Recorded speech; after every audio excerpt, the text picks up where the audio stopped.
श्री मात्रे नमः। पार्ट 1 में कौशिक ब्राह्मण, बगुली और पतिव्रता स्त्री की कथा आपने सुनी। तो जब पतिव्रता स्त्री मुस्कुराते हुए कहा कि हे ब्राह्मण, मुझे क्षमा करिए, मैं वो बगली नहीं हूँ जो आपके क्रोध से जलकर भस्म होकर मर जाऊँ। अब तो ब्राह्मण देव आश्चर्यचकित हो गए कि ये घटना तो केवल अकेले की थी, मेरे और बगुली के बीच की।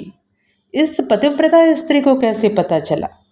तो पतिव्रता स्त्री ने कहा कौशिक ब्राह्मण से कि यदि वे धर्म के वास्तविक सूक्ष्म स्वरूप को जानना चाहते हैं तो उन्हें मिथिलापुरी जाना चाहिए। वहाँ एक धर्मव्याध, एक कसाई, मांस बेचने वाला रहता है जो उन्हें असली धर्म का ज्ञान देगा।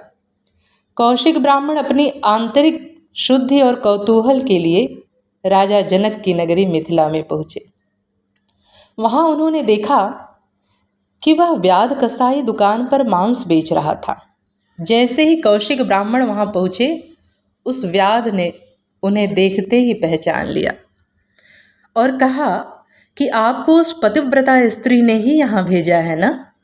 ब्राह्मण एक बार फिर हैरान रह गए। व्याध ने कौशिक को समझाया कि कोई भी काम छोटा या बड़ा नहीं होता है।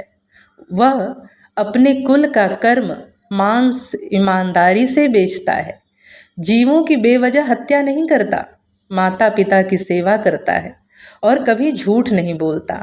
यही उसका धर्म है। तो मेरा यही संदेश है कि क्रोध और अहंकार से तपस्या नष्ट हो जाती है। अपने निर्धारित कर्तव्यों जैसे स्त्री का परिवार संभालना या पुरुष का अपने माता पिता की सेवा करना बिना किसी स्वार्थ और अहंकार के पूरा करना ही सबसे बड़ा धर्म और तप है। यानी आप अपना कर्तव्य पूरी ईमानदारी से करते हैं तो आपकी वह शक्ति बड़ी से बड़ी तपस्या को भी झुका सकती है। आपको इस कहानी से क्या शिक्षा मिलती है, इसे आप अपने कमेंट्स बॉक्स में ज़रूर बताइए। आगे और सुंदर और रोचक कथाओं के लिए लाइक सब्सक्राइब करें। श्री मात्रे नमः।